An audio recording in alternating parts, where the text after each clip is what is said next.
तस्वीरों में जकड़े हुए जिस शख्स को आप देख रहे हैं, यह शख्स बिहार का बहुत बड़ा दुर्दांत अपराधी है। इसके नाम बिहार में कई मामले दर्ज हैं। इस अपराधी का सबसे पहला अपराध तो यह है कि इसने भारत देश में और उसमें भी बिहार में दलित परिवार में जन्म ले लिया।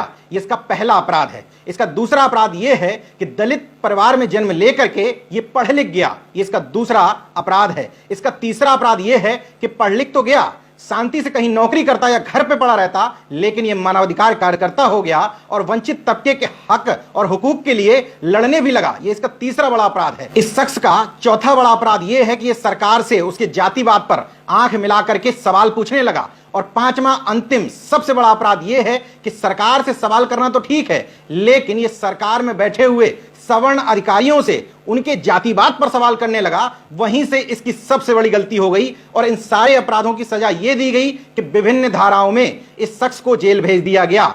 दलित अधिकारों के लिए और मानवाधिकार अधिकारों के लिए लड़ने वाले इस शख्स का नाम है राजू बैठा। बिहार में एक जिला है पूर्वी चंपारण, मोतिहारी, जिसका मुख्यालय कहा जाता है। इस शख्स के ऊपर आरोप यह है कि इसने एसपी हैं जो वहां के नवीन चंद्र झा साहब पर इस बात को लेकर के सवाल खड़े कर दिए थे कि आपने समान तरह के अपराधों में कुछ पुलिसकर्मियों को जो निलंबित किया या उनको लाइन हाजिर किया, उसमें भी आपने जाति के आधार पर भेदभाव किया है। दलित जाति के एक दरोगा को आपने निलंबित कर दिया और सवर्ण यानी कि भूमिहार जाति से आने वाले दरोगाओं को आपने केवल लाइन हाजिर किया। क्या लिखा था राजू बैठा ने, वो पढ़ के सुना देता हूं। उन्होंने अपनी फेसबुक पर लिखा था, आम जनता से बदसलूकी करने के आरोप में 2 दरोगा लाइन हाजिर, शिकायत पर एसपी ने की कार्रवाई। घोड़ा सहन थाना के दरोगा दिलीप कुमार सिंह व रणधीर कुमार सिंह किए गए लाइन हाजिर। एसपी नवीन चंद्र झा ने की कार्रवाई। देखिए किस तरह होता है जातिवाद। अधिकारियों के अंदर भी कूट कूट कर भरा है जातिवाद। राजकुमार राम दलित थे तो दुर्व्यवहार मामले में निलंबित कर दिए गए। दिलीप कुमार सिंह और रणवीर कुमार सवर्ण थे तो केवल लाइन हाजिर किए गए। क्या एसपी साहब दोनों के लिए 2 कानून बने हुए हैं? एक ही गलती की 2 प्रकार से सजा क्यों? सजा नियम के अनुसार या जाति के अनुसार? यह संविधान एवं नियम कानून का खुल्लम खुल्ला उल्लंघन है। इस पोस्ट में उन्होंने बिहार के डीजीपी, मुख्यमंत्री समेत तमाम बड़े अधिकारियों को टैग भी कर दिया था। इसके बाद एसपी नवीन चंद्र झा का पारा चढ़ा। उन्होंने व्हाट्सएप कॉल की, लेकिन अब लोग इतने जागरूक हो गए हैं कि उस व्हाट्सएप कॉल को भी राजू बैठा ने रिकॉर्ड कर लिया। उसको आप पहले सुन लीजिए कि राजू बैठा और नवीन चंद्र झा में किस बात को लेकर बहस हुई थी। क्या है? राजकुमार राम को डीजीपी बोलेंगे, सस्पेंड करेगा तो हम क्या करेंगे? तो सर एक ही मामला दोनों में है ना? तो वो आरोप था ही नहीं उनपे, तो बाकी लोगों पे दोनों पे एक ही मामला है ना? एक मामला है। तुम डीजीपी हो, तुमको पता है कि एक ही मामला है। तुमको पता है कि एक ही मामला है, घंटा एक मामला है वो। तब क्या सर 4 मामला है? तो कुछ भी लिखता रहता है, मन बढ़ गया तुम्हारा तो जेल भेज दीजिए ना, मन बढ़ गया है तो। सर धमकी दे रहे हैं? दूसरा मामला है ये। तो धमकी काहे दे रहे हैं सर? तुम दिमाग खराब है तुम्हारे। वो मतलब इसीलिए धमकी दे रहे हैं जेल भेजने का? कल के वीडियो में मैंने एक बात प्रमुखता के आधार पर कही थी कि भारत की सभ्यता, संस्कृति और परंपराओं में न्यायिक चरित्र रचा बसा ही नहीं है। इसलिए यहाँ के लोगों की मूल सोच में भी न्यायिक चरित्र नहीं है। वो हर काम को जातिवादी नजरिए से सोचते भी हैं और करते भी हैं, चाहे वो ब्यूरोक्रेसी के लोग हों, चाहे राजनीति से जुड़े हुए लोग, और यहाँ तक कि न्यायपालिका में बैठे हुए लोग भी हर चीज को, हर निर्णय को कहीं ना कहीं जातिवादी नजरिए से देखते हैं। यही वजह है कि एसपी नवीन चंद्र झा को राजू बैठा का सवाल उठाना नागवार गुजरा और उन्होंने 29 जनवरी के एक मामले में राजू बैठा को जेल भेज दिया, जिस मामले में उनके अलावा कई अन्य लोग नामजद थे। यहां पर यह भी सवाल है कि राजू बैठा के नाम के आगे न पिता का नाम था, न उनके गांव का नाम था, लेकिन उनको जेल भेज दिया गया। लेकिन उसी तरह के आरोप में अन्य सवर्ण लोग भी आरोपित थे, उनको जेल नहीं भेजा गया। राजू बैठा चूंकि सोशल एक्टिविस्ट हैं, इसलिए जेल जाते समय में भी उन्होंने पूरी तरीके से जो आवाज उठाते हैं वो आवाज उठाई। आप उनके मुंह से ही सुन लीजिए कि किस तरीके से वहां की ब्यूरोक्रेसी और किस तरीके से वहां के पुलिस अधीक्षक जातिवाद कर रहे थे। इस केस में मुझे पकड़ के लाया गया है। वो केस के नाइयो मुकेश चंद्र कुमार हैं, नहीं माननीय सर हैं, और ये मुझे उस समय से टॉर्चर कर रहे हैं और ये धमका रहे हैं कि एसपी साहब ने दुर्व्यवहार किया। अगर मैंने एसपी साहब से दुर्व्यवहार किया है तो मेरे पोस्ट पे लिखा हुआ है, साबित करें एसपी साहब के हम उनके साथ दुर्व्यवहार किए हैं। क्या किसी अधिकारी से प्रश्न पूछना दुर्व्यवहार है क्या? पूर्वी चंपारण में आपको रघुनाथपुर थानाध्यक्ष एक बच्चे के सामने पिता की पिटाई करते हैं, उसे निलंबित नहीं किया जाता क्योंकि वो भूमिहार है।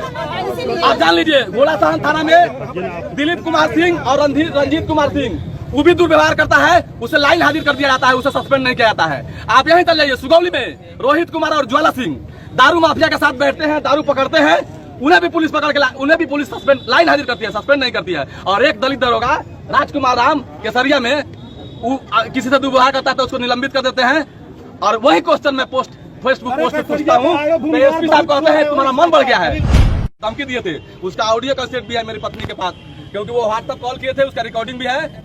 आप सभी से गुजारिश होगी कि मैंने सामाजिक कार्य किया है, मैं कोई दलाल नहीं हूँ, कोई मर्डर नहीं हूँ। इसलिए आप सभी लोगों से आग्रह है कि अगर मैं सामाजिक लड़ाई लड़ा हूँ, पुलिस मेरे साथ ज्यादती की है, यहाँ के एसपी ने मेरे साथ दुर्व्यवहार किया है, तो ये मानवाधिकार का उल्लंघन है। और जिस केस में मुझे लाया गया है उस केस का मैं आरोपी नहीं हूँ, क्योंकि ना ही उस केस में मेरे पिता का नाम है और ना ही मेरे गांव का नाम है। तो पुलिस मुझे किस ग्राउंड पर पकड़ के लाई है, ये भी पूछना है। अच्छा, उस केस के अगेंस्ट में 5116 भी छतौली थाना में दर्ज है, जो इनके सौजाती है मुकेश चंद्र कुंवर जी के, उन्हें ही अरेस्ट करके नहीं लाए हैं। और मुझे एक साजिश के तहत घर से जाके बिना आईओ के मुझे उठा लाए हैं। मेरा 2 मोबाइल और 25,000 रुपया वहीं ले लिए हैं। और जब वहीं मैं मांग रहा हूँ कि जो भी पैसा और मोबाइल मेरी पत्नी को दे दीजिए और मुझे दे दीजिए, मैं चलने के लिए तैयार हूँ। ना ये दे रहे हैं और कह रहे हैं कि ज्यादा हंगामा करिए।